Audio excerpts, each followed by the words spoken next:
ऋषि की जय हो। इसके अंदर सांप सांप एक नाग। टॉर्च देना, टॉर्च।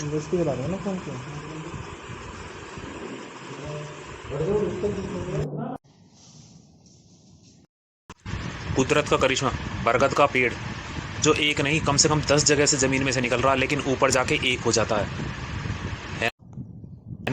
हाँ भाई, चलाते तो हैं यूट्यूब। आज ही बना डालूंगा सारी की सारी बॉडी, तुम देखना। चलो। गांधारी का तालाब देखने के बाद अब हम चलते हैं शृंग ऋषि के आश्रम में। तो चलिए आप भी मेरे साथ। शृंग ऋषि के आश्रम के बारे में एक बात पता चली है, और पहले भी सुना था, कि ये कहते हैं कि जो कलयुग की शुरुआत हुई है वो वहीं से हुई है। तो चलो देखते हैं कि ऐसा क्या है वहाँ जो कलयुग की शुरुआत वहाँ से हुई है। ऐसा माना जाता है कि कलयुग की शुरुआत वहाँ से हुई। आगे बढ़ने से पहले जो मेरे चैनल पर पहली बार आए हैं वो मेरे चैनल को सब्सक्राइब कर लें, और इस वीडियो का पहला पार्ट देखने के लिए डिस्क्रिप्शन में लिंक पर क्लिक करें, तो इस वीडियो का पहला पार्ट भी आपको वहाँ मिल जाएगा। ये शृंग ऋषि का आश्रम किधर है? आश्रम है इधर एक शृंग ऋषि का। आपको नहीं पता, उन्हें पता होगा शायद। इधर एक शृंग ऋषि का आश्रम है। शृंग ऋषि का आश्रम। भैया शृंग ऋषि का आश्रम किधर है? शृंग ऋषि का आश्रम, एक शृंग ऋषि का आश्रम है इधर, बागसे के पास है। बागसा किधर है इधर? भैया शृंग ऋषि का आश्रम किधर है? अरे ऐसे कैसे? हाँ, ये यहाँ से पुल कूदने के बाद ही बताया था कि इधर कोई। चलिए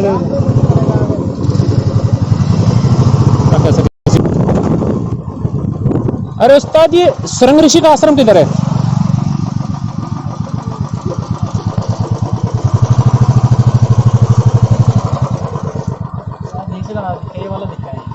हाँ, एक बाग सा है। ठीक।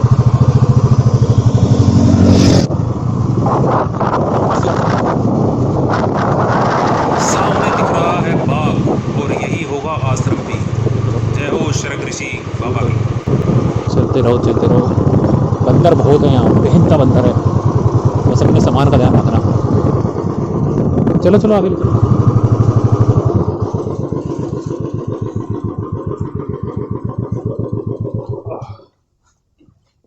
आश्रम, ये है शृंग ऋषि का आश्रम। चारों तरफ बंदर ही बंदर है यहाँ। जय भोलेनाथ, जय बाबा की। शृंग ऋषि आश्रम। हाँ यही तो। आप जो ये बरगद का पेड़ देख रहे हैं, आप देखिए इसका वजूद देखिए। ये सदियों सदियों पुराना बरगद का पेड़ है, और इसकी जो खासियत है, इसे कुदरत का करिश्मा कहो या अजूबा कहो, इसकी खासियत ये है कि इसकी तने जो ज़मीन में से निकले हुए हैं वो एक नहीं, कम से कम 10-12 जगह से इसका तना निकला हुआ, लेकिन ऊपर जाके यह एक पेड़ बनता। अब आप देखें, वहाँ से जो मेन से चला था ये, अभी ये पोर्शन, इसके बाद ये थर्ड पोर्शन इधर, हर किसी की जड़ ज़मीन में है, और ये भी नहीं कि छोटी मोटी है, एक अच्छा वजूद लेके बैठे हैं। और ये जो ऊपर देखिए, ऊपर जाके ये उस पेड़ से मिल गया। अब ये इधर से आने के बाद ये फिर ज़मीन में चला गया। ऐसा नहीं कि सिर्फ ये ऊपर जाकर टच है, नहीं, ये एक ही है। ऊपर जाके ये तना एक है, नीचे यहाँ ये 2 पार्सन में जुड़ा हुआ, एक इधर एक ये छोटा वाला इधर, फिर ये ऊपर बड़ा पेड़ जाता है, और फिर ये जो मेन पेड़ का तना है ये उससे जुड़ जाता है। और ये यहाँ पर भी आप कम से कम देखेंगे ये 10 जगह से ज़मीन में गया हुआ, अलग अलग जगह से ज़मीन से है, और ऊपर जाके एक हो जाता तना। देखिए ये जॉइंट हो गया। ये अलग अलग नहीं है कि अलग अलग शाखाएं लिपटी हुई हैं एक दूसरे के साथ, ऐसा नहीं है। ये एक ही तना बन जाता है जो नीचे से निकलते हैं। है ना कुदरत का करिश्मा? ऐसा शायद आपने कहीं नहीं देखा होगा। इस तरह से ये चारों तरफ फैला हुआ है। देखो आप, जो मैं बताना चाह रहा हूँ कि एक ही है, पेड़ एक है, लेकिन ज़मीन में कितनी जगह से आके ऊपर एक हो जाता है, और यह ख़त्म होने की कगार पर आ गया, खो बन गया, क्योंकि सदियों पुराना पेड़ है ये। अब हम चलते हैं आश्रम के अंदर की तरफ। सामने महाराज जी बैठे हैं, पहले उनको प्रणाम करते हैं।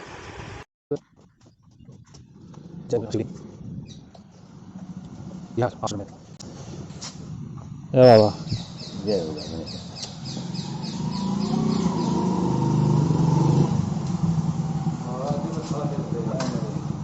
तो बाबा ये जो शृंग ऋषि का है जिनके मर्त इनके सांप डाल दिया था गले में। हाँ अच्छा मेन मंदिर यही है हाँ वही जी। हाँ जो बराबर में जिसमें मूर्ति है, और उनके बराबर में जो मूर्ति है वो किसकी है? सिंगड़ी सीधी नहीं नहीं वो तो गले में जो उनका डाल रखा सांप वो तो सिंह वे जो भीतर है नहीं नहीं उनके जो बराबर में जो खड़े हुए हैं वे उनके शिष्य हैं। शिष्य। सिंह ऋषि तो वही हैं। अच्छा सिंह ऋषि वही है। खड़े हैं। अच्छा अच्छा मैं तो सोच रहा था बैठे हुए समीक ऋषि हैं। समीक ऋषि। हाँ। या मैं ही कंफ्यूज था, मैं सोच रहा सिंह ऋषि। वाले ना आए तो कल परसों दरवाई वो तो भीतर है कमरे में। तो ये खुला हुआ है? परे से जाना पड़ेगा पीछे हाँ, से ये तो खुला नीचे से जाना पड़ेगा ऐसा। ठीक ठीक जी जी जी आओ मैं दिखाऊं। ठीक है सर आइए। आइए चलते हैं भैया के साथ। ये भैया हमें लेके चलेंगे उन ऐतिहासिक मूर्ति की तरफ। और मैं मूर्ति देखने के बाद आपको बताऊंगा कि राजा परीक्षित ने समीक ऋषि के गले में मृत सांप क्यों डाल दिया था, जबकि राजा परीक्षित एक बहुत ही कीर्तिमान राजा हुए हैं, उनसे यह कृतज्ञ इतना पाप कैसे हो गया था। तो यह इसकी जानकारी मैं आपको बाद में देता हूँ। पहले हम देख लेते हैं अंदर ग्रह मूर्ति। क्योंकि ये संगमरमर की मूर्ति है तो अब बनी हुई है, ऐतिहासिक तो ये दूसरी होंगी। ये है जो ये है पुरानी से। तो उस जमाने में भी मूर्तियां बनती थी ऐसी? हाँ बिल्कुल बनती होंगी। नहीं ये तो उनसे बाद में ही बना के धरी गई है ना। हाँ उनसे तो बाद में। अरे वो टॉर्च थी बैग में क्या?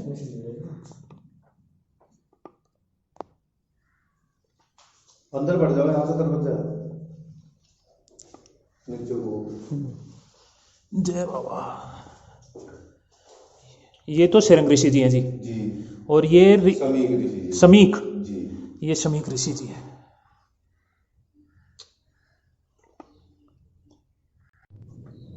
ये इनके गुरु भी हैं पिताजी भी। जी जी अच्छा अच्छा अच्छा। हाँ वैसे मतलब ये रिश्ते में पिताजी हैं और वैसे गुरु हैं। वैसे गुरु ठीक ठीक ठीक। इनके शिष्य हैं इनके पुत्र हैं। तो ये किस काल की बात है? ये महाभारत काल के टाइम की है या ये महाभारत से बाद की। महाभारत के बाद की है? बाद में राजा परिषद नहीं तो ये राजस्थान हो गया ना। तो राजा परिषद तो महाभारत के बाद में ही। हाँ। तो अब हम बात करते हैं राजा परीक्षित की कि उनसे यह अपराध हो कैसे गया कि उन्होंने मृत सांप को एक ऋषि के गले में डाल दिया। एक बार राजा जंगल में शिकार करने के लिए आए थे। उनको प्यास लगी तो वह इस आश्रम में आए। उन्होंने ऋषि मुनि से पानी मांगा। ऋषि मुनि उस टाइम अपनी तपस्या में लीन थे। राजा को यह बात बड़ी नागवार गुजरी कि एक इंसान से मैं पानी मांग रहा हूँ और वो मेरे को पानी नहीं दे रहा है। उन्होंने वहाँ पड़ा हुआ एक मृत सांप उन ऋषि के गले में डाल दिया और वहाँ से अपने महल को वापसी आ गए। उस टाइम वहाँ पर शृंग ऋषि जी जो समीक ऋषि जी के पुत्र थे वो वहाँ पर नहीं थे। तब वो आए, जब उन्हें पता लगा कि ऐसे ऐसे काम यहाँ हो गया है, वो बहुत क्रोधित हुए और उन्होंने राजा को श्राप दिया कि जाओ 7 दिन के अंदर अंदर तुम्हें सर्प से डस कर ही तुम्हारी मौत हो जाएगी। तो ऐसे ही हुआ, 7 दिन के अंदर अंदर ही राजा जी की मौत हो गई। यहाँ पर यह हमन कुंड तो बाद में बनाया गया, असली हमन कुंड तो अंदर है। अभी वहाँ चलेंगे हम। तो यह राजा से अपराध हुआ क्यों था, इसकी भी एक कहानी है कि राजा ने ही कलयुग को आने की परमिशन दी थी। तो राजा जब जंगल में आए तो उन्होंने सोने का मुकुट पहना हुआ था, उस पर कलयुग बैठा था। तो कलयुग ने ही यह सारा काम राजा से कराया था। आश्रम के एक कोने में शृंग ऋषि जी और समीक ऋषि जी दोनों की समाधि भी बनी हुई है। यहीं पर एक पुराना कुआं भी है, क्योंकि पहले पानी के स्रोत क्या थे, या तो नदी या कुआं। तो यहीं पर एक कुआं भी है जो अब जाल से बंद कर दिया गया, क्योंकि उसमें बंदर गिरने का डर रहता है। एक बार इसमें एक बंदर गिर गया था, भैया ने बताया कि उसमें एक बार बंदर गिर गया था तो उसे निकालने तक नहीं दिया था इन बंदरों ने। इतने बंदरों का झुंड चारों तरफ से आ गया था। बड़ी मुश्किल से वह बंदर बाहर निकाला गया था और उसे निकालने के बाद इस पर जाल ढक दिया कि आगे से ऐसी कोई घटना ना घटे। तो यह वह कुआं है जिससे पुराने टाइम में ऋषि मुनि पानी निकाल कर पिया करते थे। यहीं पर पास में से ही कोसी नदी बहती थी। इन भैया ने मुझे ये भी बताया कि यहीं से ही कोसी नदी भी बहती थी। एक बार ऋषि जी उस नदी में स्नान कर रहे थे तो उनके खड़ाऊ और वस्त्र बाहर रखे थे तो वो नदी की धार में बह गए थे। तो ऋषि को इतना गुस्सा आया, क्योंकि शृंग ऋषि जी बहुत गुस्सेल थे। उन्होंने श्राप दिया कोसी नदी को कि जा तू मेरे कपड़े क्या बहा के ले गई, मेरे वस्त्र क्या बहा के ले गई है, तेरा भी वजूद यहाँ से ख़त्म हो जाएगा।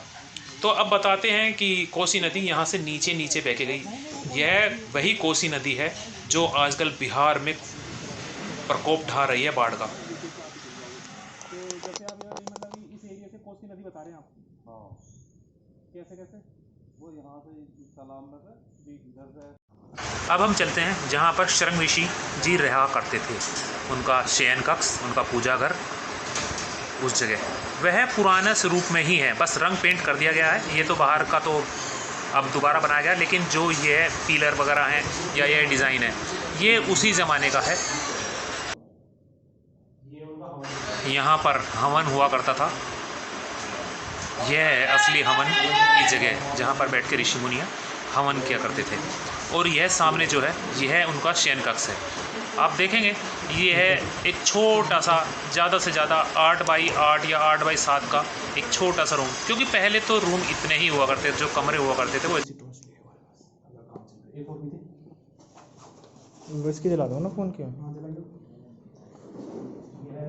बढ़ जाओ भीतर क्यों कर रहे हो? ना ना वो तो थोड़ा सा देखो मुझे रखना पड़ेगा कि क्या चीज़ है, मान्यता है। हाँ देखो ये जो चीज़ मैंने वहाँ से दिखाई थी प्लास्टर वगैरह, ये वही लाहौरी ईंट है, छोटी छोटी ईंटें लाहौरी। तो यह है पुरानी हिस्टोरिकल बिल्डिंग है, वही डाट की और चूने की बनी हुई। यह शरण ऋषि का कमरा है जिसमें वो आराम करते थे। हाँ, ये उनका काम वही 7 बाई 6 8 बाई का कमरा। आइए अब चलते हैं उधर जहाँ बताते हैं कि यह यहाँ से एक सुरंग किले तक जाती है, उसके अंदर चलते हैं। लेकिन हमें यहाँ बता दिया गया घुसते ही कि इसके अंदर एक नाग रहता है, तो थोड़ा सावधान रहें। कहता किसी को कुछ नहीं है वो, लेकिन हमेशा इसके अंदर ही रहता है। तो अंदर जाते हुए डर लग रहा है। मैं अपनी एक छोटी सी दूसरी टॉर्च और निकाल लेता हूँ, 2 जला लेता हूँ एक साथ। देखते हैं हमें दर्शन होते हैं या नहीं। मैं नहीं चाहता, मैंने तो उस दिन पहली वीडियो बोला था कि मैं तो आगे से चाहता ही नहीं कि मुझे दर्शन हो। तो बहुत सुविधा इसके छोड़ दी है। तो ये बंद कर दी? हाँ, ये बंद कर दिया, जिससे कोई अगर जावे ना कोई दिखता होगा कबाड़ वबाड़ इसमें। ये जो नीचे बेसमेंट है यहाँ से सुरंग बताते हैं कि किले में निकलती थी, और अब ये बंद कर दी है कि ना कोई जाए, कोई दुर्घटना भी हो सकती है, कोई अंदर जंगली जानवर हो, कुछ हो, सांप हो, तो इसलिए बंद कर दी है। यहाँ पर इन भैया ने बताया कि इस सुरंग को यहाँ पर मलबा डाल के, मट्टी डाल करके इसके मुंह को बंद कर दिया गया सुरक्षा की दृष्टि से। तो हमें यहाँ तो सुरंग दिखाई नहीं दी, लेकिन जैसा भैया बता रहे हैं कि अगर आप यहाँ से खुदाई करेंगे तो यहाँ थोड़े से नीचे ही सुरंग स्टार्ट हो जाती है। तो ना तो हमें यहाँ सुरंग मिली और ना ही हमें यहाँ नाग देवता के दर्शन हुए। अच्छा है नहीं हुए। हाँ, अंदर एक कुत्ते राजा ज़रूर सो रहे हैं, वो ज़रूर मिले। जैसे हमें गांधारी के तालाब में घोड़ा चढ़ता मिला था, ऐसे ही हमें यहाँ सुरंग में ये डोगी महाराज जी आराम फरमाते हुए मिले। लेकिन ये भी बिल्कुल शांत थे, ये बात देखी मैंने। बंदर भी बाहर हमें जो मिले वो भी बिल्कुल शांत हैं, उन्होंने भी कुछ नहीं कहा हमें। ऐसे ही यहाँ पर यह डॉग मिला, इसने भी हम अनजान को देख करके कोई रिएक्शन नहीं दिया। तो ये तो मैं समझता हूँ कि ये शांत वातावरण है यहाँ पर बहुत। यहीं आश्रम के सामने ही एक तालाब है, कुंड है यानी कि, और इस कुंड में कमल खिला हुआ है। कहते हैं कमल कीचड़ में खिलता है, तो यह तालाब आज कीचड़ जैसी स्थिति ही दिखाई दे रही मेरे को। हम यहाँ से चलने वाले थे, लेकिन गुरुजी ने हमें बिना चाय पिए यहाँ से चलने ही नहीं दिया, कि बोले कि नहीं नहीं, कम से कम चाय पीकर तो आप ज़रूर जाएं।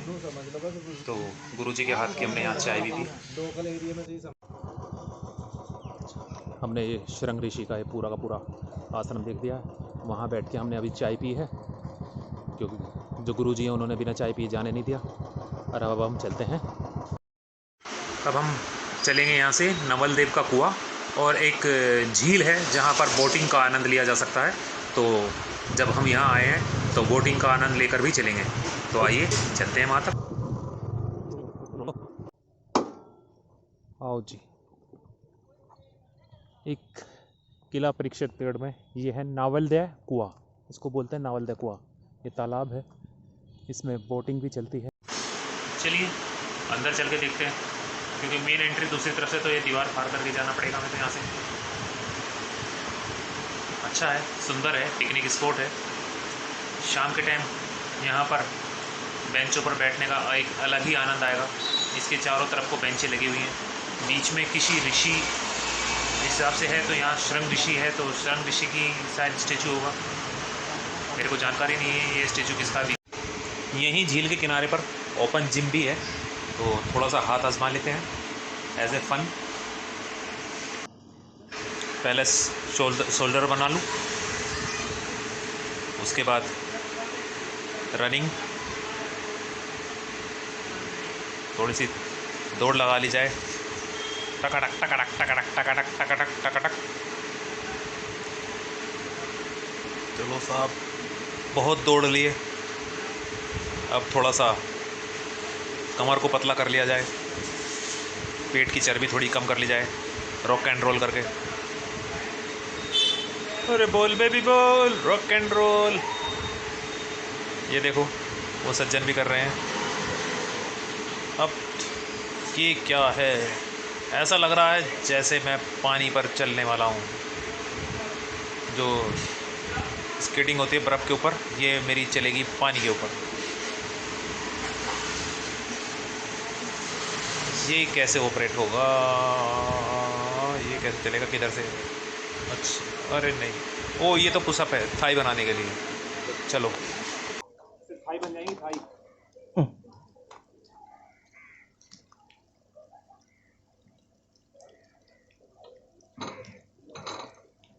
बच्चे चाहो तो कूद लो इसमें, देखो पानी आ रहा है इसमें, जूम करके। ये देखिए, ये मोहित लोरे और भगत सिंह, ये भैया भगत सिंह भैया। अच्छा, बोटिंग चार्ज क्या है यहाँ का? 20 रुपये पर पर्सन है। 20 रुपये पर पर्सन। चलो थोड़ी देर चला ले, आओ चलाते हैं। चलो अब पवन हंस पर चलकर करेंगे हम बोटिंग, पैडल चलाएंगे, खुद मारेंगे। ला भाई, इसको पकड़ा, आ जा।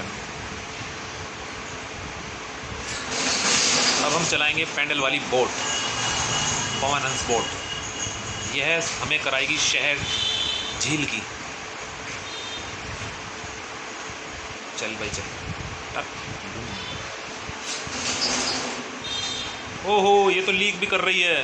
ओए हमारी बोट लीक कर रही है, डुबो मत दियो भैया। उधर चलते हैं, उधर स्टेचू की तरफ।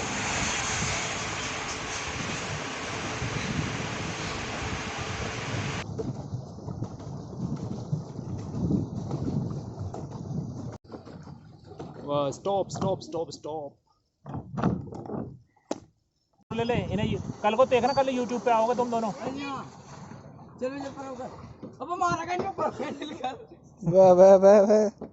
इस लड़के को जरूर लिया भाई, ये मौज मौज कर दी वाले को। रुक जाओ लग गई। मेरा पवन हंस तो इस टाइम सिर्फ पानी में तैर रहा है। नवोदय कुआं, ये कोई कुआं है यहाँ पर, देखते हैं क्या क्या चीज़ है। पुराना कुआं रहा होगा, जिसे रिनोवेट करके जाल लगा के बंद कर दिया। आई थिंक चढ़ जाऊँ ऊपर ही।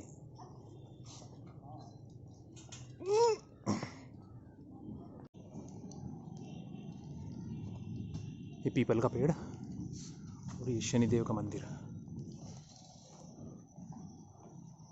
श्री सिद्ध शनिदेव जी मंदिर एवं नवलदे कुआं है ये।